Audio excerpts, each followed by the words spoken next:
What's up, guys? This is going to be a little different than most of my videos, but this is the most interesting story I've heard in a really long time, so thought you guys might enjoy it too. This takes place in 1944, towards the end of the big one, in what's modern day Slovakia, up in the Tatra Mountains, which I gotta say are absolutely beautiful. This is the story of Antonin Horak, and it's kind of long, but I thought it was worth it. And I want to talk about him for just a second to kind of, you guys can gauge the caliber of person we're talking about here. So he attended school from 1903 to 1915 in Prague, 6 months in Paris, and 4 months in London, all by the age of 18, where he joined the army to fight in the Austro Hungarian conflict against the Germans. He was promoted to lieutenant, division decorations, and he continued until 1919. After that, he worked on what sounds like a really successful large family farm, agriculture, mining, timber. They employed about 500 people until 1939, where he was arrested by the Gestapo and placed in a forced labor camp until he escaped in 1941. Then he joined the Czechoslovakian forces with the rank of captain. So this isn't some random wingnut. This is a well educated, respected, successful guy that we're talking about here. He kept a diary of his experiences, and this starts on October 23rd, 1944. Early yesterday, Sunday, October 22nd, Slavic found us in a trench and hid us in this grotto. Today at nightfall, he and his daughter Hanka came with food and medicine. We had not eaten since Friday, and all we had before during the last two battles was maize bread, and not enough of that. Our commissary had been on its last legs anyway, and the supply carriers had been dispersed by confusion and the enemy. Saturday afternoon, the remnants of our battalion, 184 men and officers, a quarter wounded, were retreating through the snow of the north slope. My company was the rear guard. At dawn Sunday, two 70 millimeters opened up at us from close range, about 300 meters. Having held our position for 12 hours, I ordered a gradual breakup of the skirmish and a slip off. But in our left trench, someone became careless, and that drew two direct hits. Two wounded. Arriving there, I bumped into the enemy, caught a bayonet and bullet with my left palm, and a blow on my head, which put me out. Without my fur cap, it might have been fractured. I came to when someone was pulling me from a trench, a tall peasant. He packed snow on my wounds and just grinned. Then this rough and ready Samaritan grabbed Horak, stripped off his pants, yanked a long sliver of steel from his thigh, and planted him bare-bottomed and gasping in a heap of snow. Martin, with a slash across and into his belly, was tenderly bandaged. Building a stretcher, the peasant introduced himself as Slavic, a sheepman, owner of the pastures hereabouts. With Slavic hauling and guiding, it took us 4 hours to reach this cranny. Slavic moved rocks in the cranny and opened up a low cleft, the entrance to a roomy grotto. Placing Martin in a niche, we were astonished to see Slavic become ceremonious. He crossed himself, each of us, the grotto, and with a deep bow, its back wall, where a hole came to my attention. About to leave us, Slavic went through the same holy rites and begged me not to go further into his cave. I accompanied him to fetch pine boughs, and he told me that only with his father and grandfather had he been in this cave, and that it was a huge maze, full of pits which they never wanted to fathom, pockets of poisonous air, and certainly haunted. I was back in the grotto with my men at about midnight, exhausted.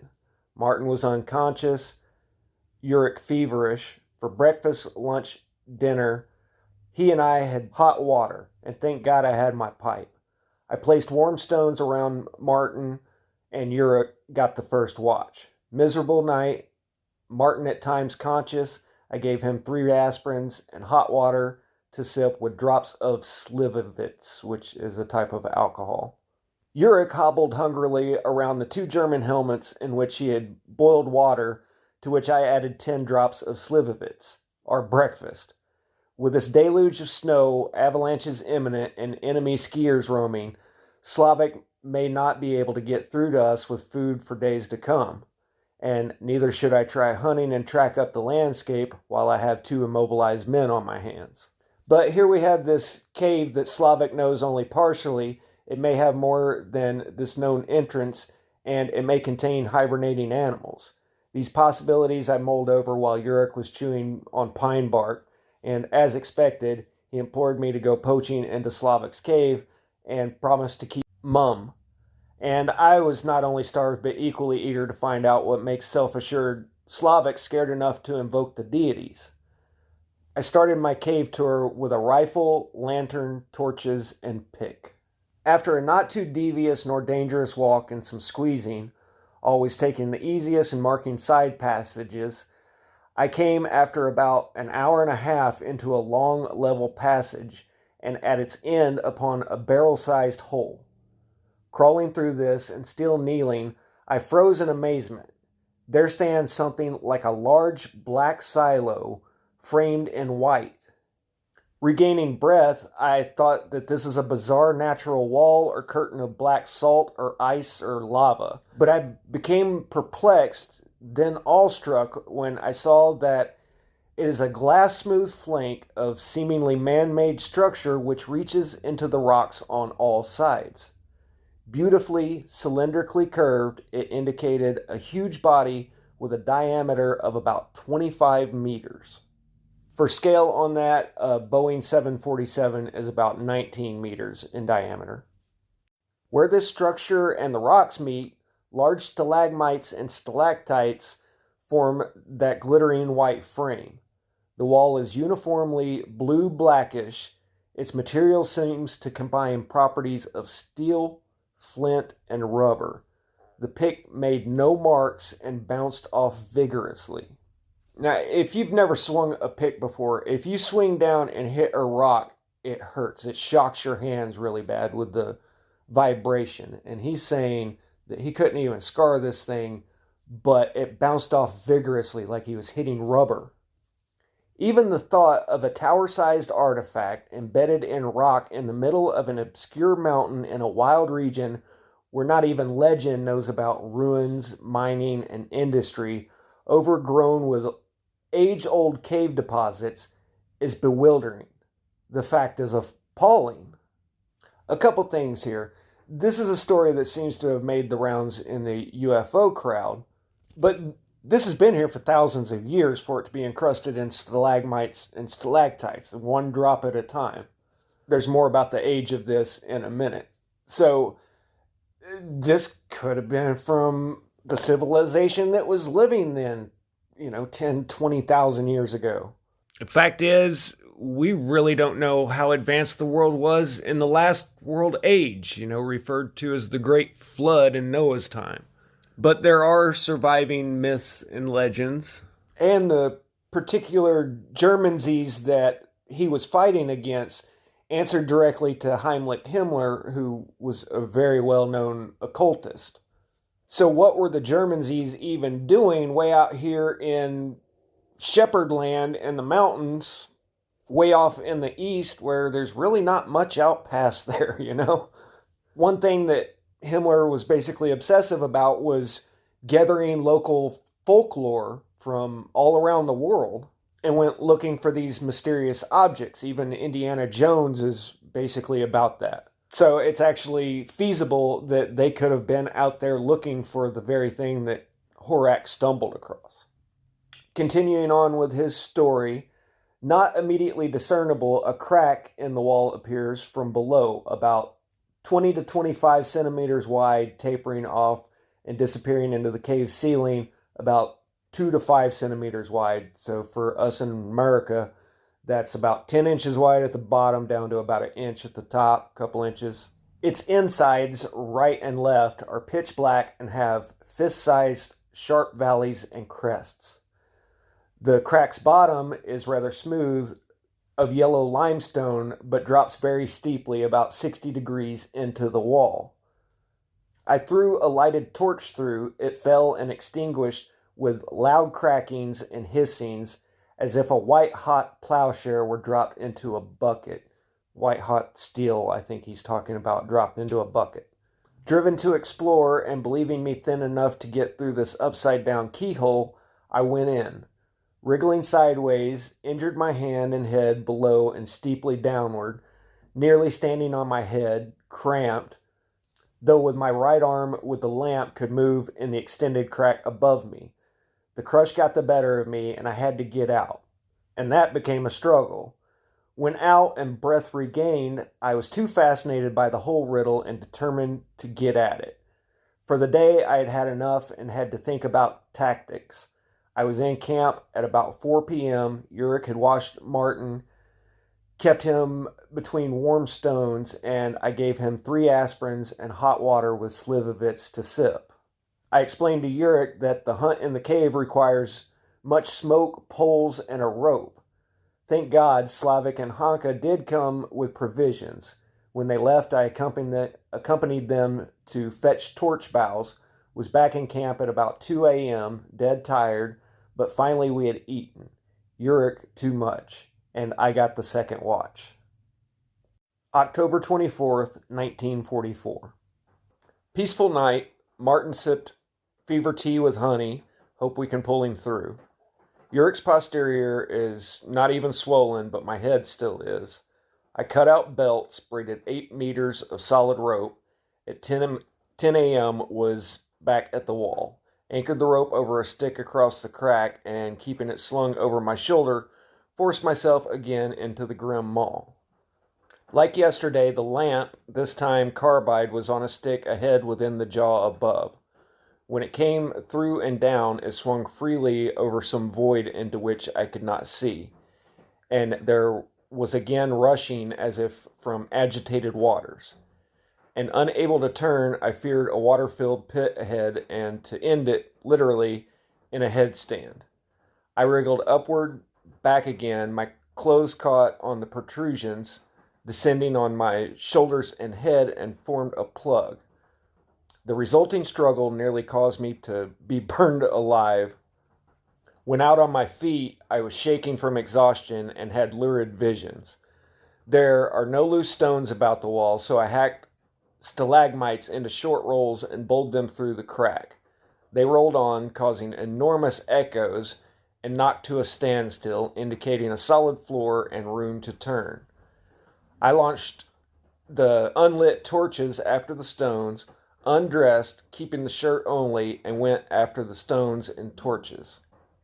Already acquainted with the meanest fangs in the crack, I came through with only a few cuts, dropped a little, rolled down an incline, and was stopped by a wall which felt familiar, satiny smooth like the front wall. My lamp was still burning next to me, but there were confusing sounds. Lighting some torches, I saw that I was in a spacious, curved black shaft formed by cliff-like walls, which intersect and form a crescent-shaped, nearly vertical tunnel, rather shaft. I cannot describe the somberness and the endless whisperings, rustlings, and roaring sounds, abnormal echoes from my breathing and movements. The floor is the incline over which I rolled in, a solid lime pavement.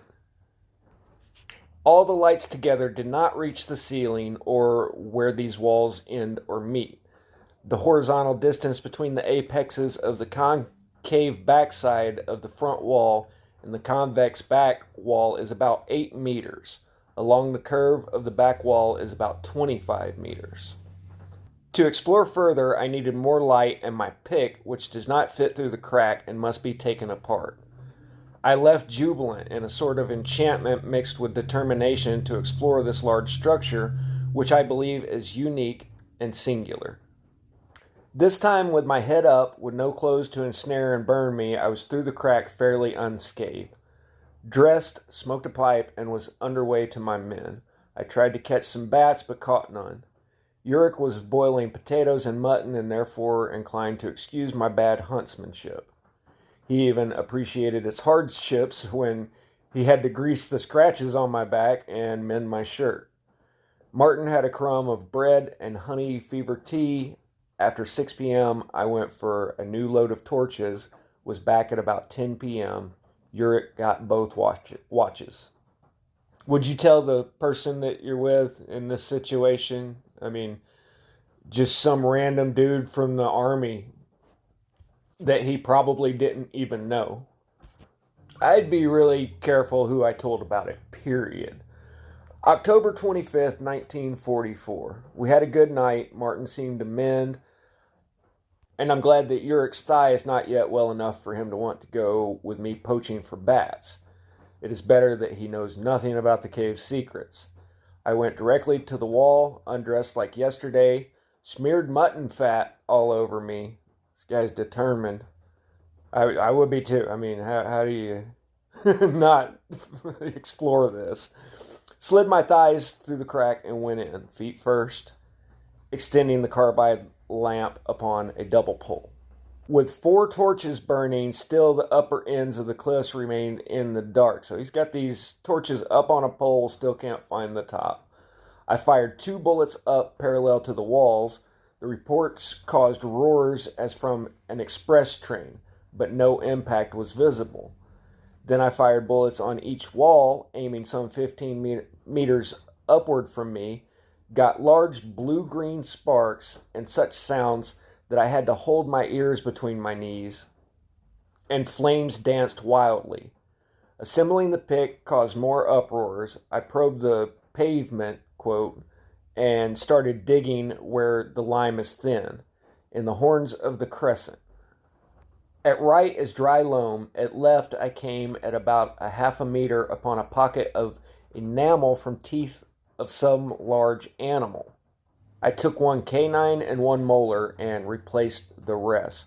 Now I want to jump down to the end of the diary here and tell you what he found out about these teeth.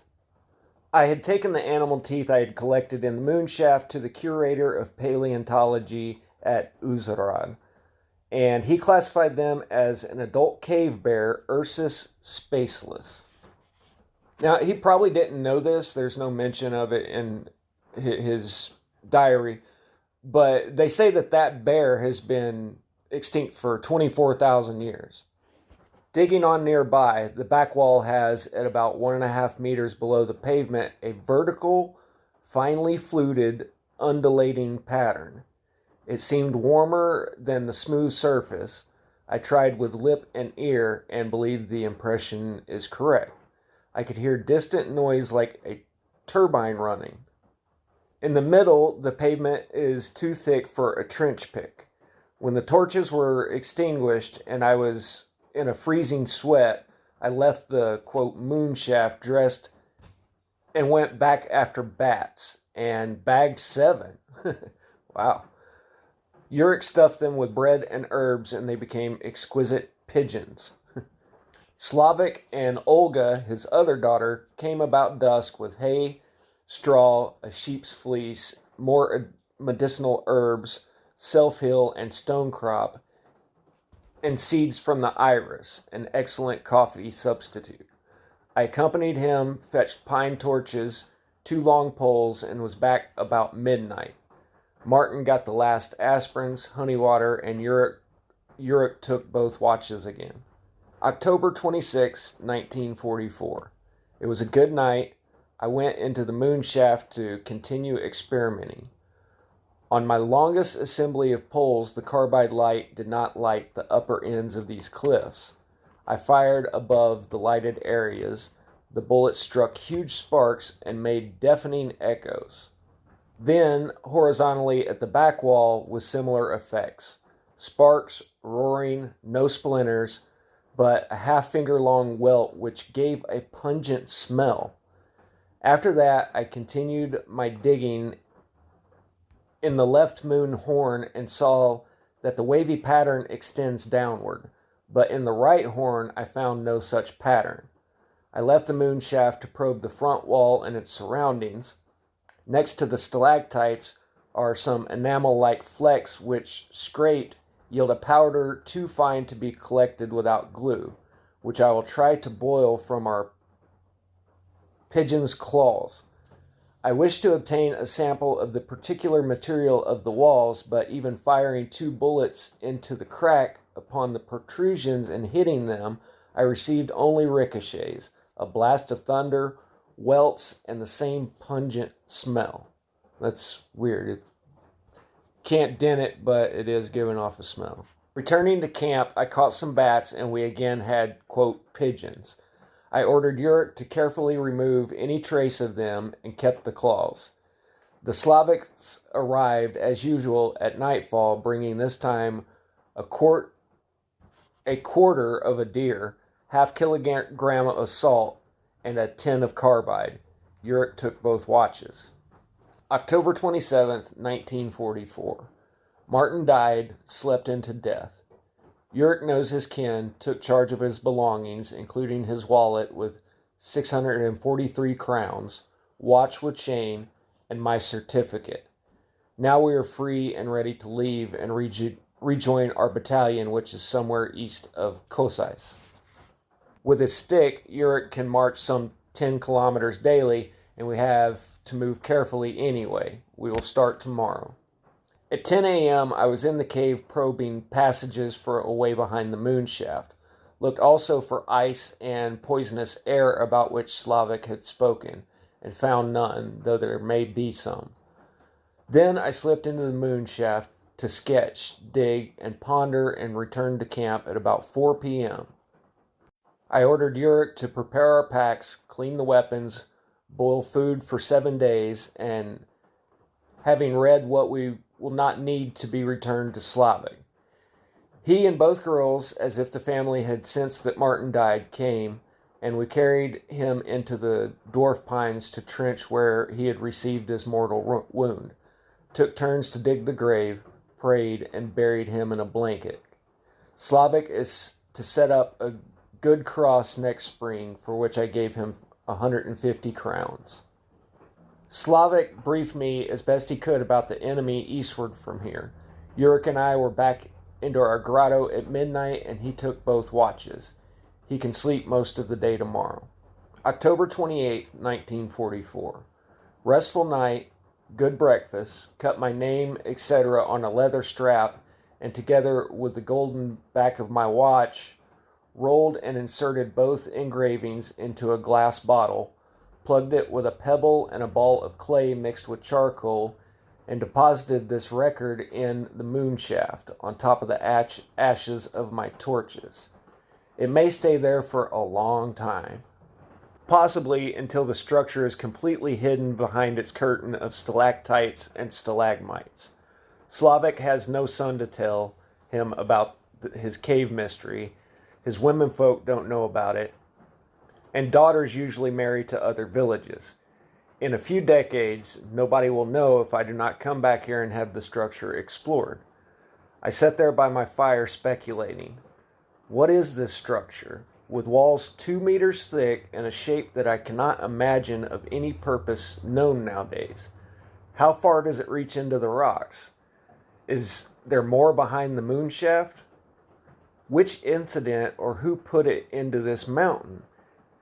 Is it a fossilized man-made object? Is there truth in the legends like Plato's about long-lost civilizations and magic technologies that our rationale cannot grasp nor believe? So, like I said earlier, there's quite a few videos out there speculating that this is a UFO, but he is pondering whether this is a long-lost civilization from Earth of humans. And who knows what this thing is? 2 meters thick? That doesn't really sound like something that's meant to fly, but I guess it could have been totally free gravitational energy, whatever.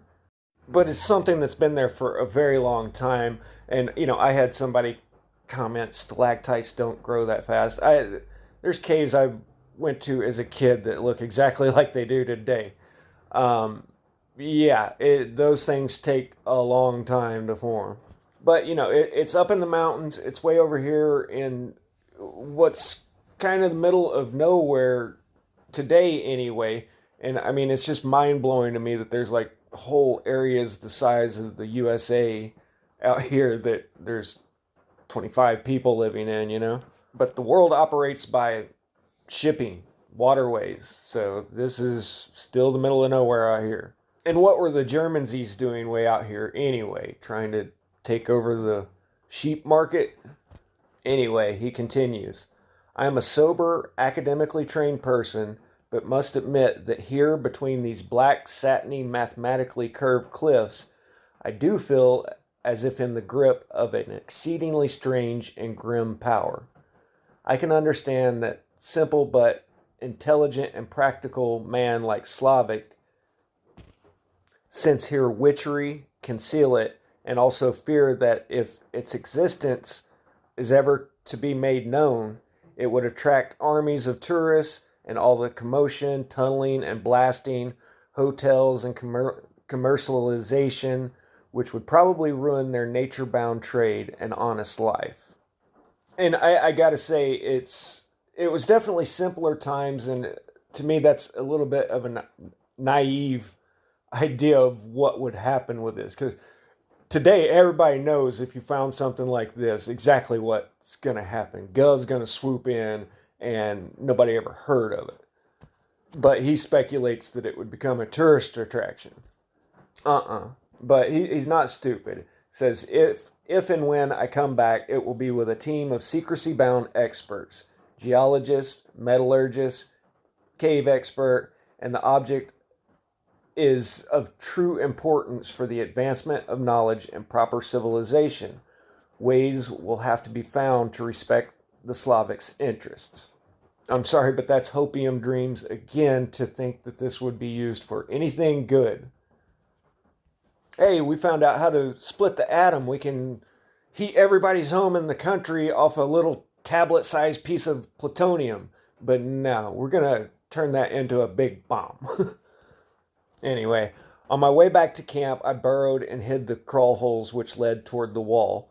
The cave may have entrances which Slavic does not know and some chance discoverer may start blasting for treasure before a scientific team can get there. I was in camp at 3 p.m. and about 5, all 3 Slavics arrived, bringing some hard-boiled eggs. Horak asked permission to talk privately with Slavic, and then Hanka was carefully sounded out by her father whether she would accept Horak as her husband. She cried and laughed. Horak gave her his photograph and golden watch, which his father had brought from America. Horak is a well-to-do carpenter in Bratislava. I am invited to the wedding and will try to come. God, what a simpler time. To make sure, I gave Hanka a letter to a befriended jeweler and commanded her to get the nicest set of Bohemian garnets as a wedding present. The Slavics had brought their family Bible and I made some entries. Shaking hands with the hardy Slovak, we shouldered our weapons and packs and went. When we entered the pines and turned, we saw Slavic concealing his cave and the girls sweeping away our tracks. The moon was bright and the snow glittered. October 30th, 1944. We moved during dark hours only and along the timber line. During daylight, camping snugly below a fine pine tree, were alarmed by the sounds of infantry fire. Approaching and investigating, we observed a strong group of insurgents skirmishing with a ski party of Wehrmacht. We joined the insurgents and were their guests for a whole day. They were a mixed group of, I'm not even going to pronounce those, who helped in our uprising and were now on their way back. Jewish fighters were marching on northward. We had to go southward toward Kosice, which we had reached on our 6th day, and there received directions we could proceed to join our battalion, which was awaiting the next offensive of the Red Army to join it at the end of the war. End of Horak diary. Afterwards, Horak wrote this in the back of the diary. In the very last days of World War II, on my way toward Bohemia, I revisited the place. The Slavics lived temporarily at Zadar. I visited Martin's grave and looked at the cave entrance. I had taken animal teeth I had collected to the Moonshaft, from the Moonshaft to the curator of paleontology in Uzarad, and he classified them as an adult cave bear, Ursus specialis. I speculated the crack is too small. The lump of limestone and stalagmites in front of the crack would not let any debris through. This bear seems to have fallen into the moonshaft, which may have had a connection to the surface. I examined the mountainside above the cave and found no sinkholes or pits, the assumed connections towards the moonshaft. But on these very steep slopes in the Tatra Mountains, rock slides could have obliterated or filled any such connections. After all of this, Horak was forced by the Russians to direct operations in some mines, and then he and his wife fled to France, then were finally able to come to the United States, living in Nebraska in 1952. Now, he did eventually go public with all of this, but there was a big problem is the Soviets were now in charge of that area, and this was during the Cold War, so Americans couldn't go to that region. And then Horak finally passed away in the 70s. Now, this was well known now, and I believe in the 80s, over in Slovakia, somebody made a documentary claiming that they had found the cave. And inside they found an inscription, H.A. Horak Antonin 23, which he got there on October 23rd, and then 6 lines for the 6 days that they had spent there. But at the back of the cave, there was no crack. Now, I don't know who the producers of this show was. I would say that probably most media in that area in the 1980s was state-run. And like I said earlier in the video, is if any govs catch wind of anything like this, there ain't going to be a tourist attraction. They're going to go in, swoop it up, and nobody's the wiser. So did this TV crew actually go to the cave of where all of this happened? Could just be a cover story, who knows. Anyway, I thought it was a really interesting story, some possible lost ancient technologies for real, not just, that stone had to be cut by lasers. And, you know, there could have been a civilization from 100,000 years ago that finally just took to the inner earth and rides out all the cycles of the catastrophes without a scratch. This might have been one of their submarines, and now it's up at the top of a mountain. Anyway, I hope you guys enjoyed it. I'll catch you on the next one. Static out.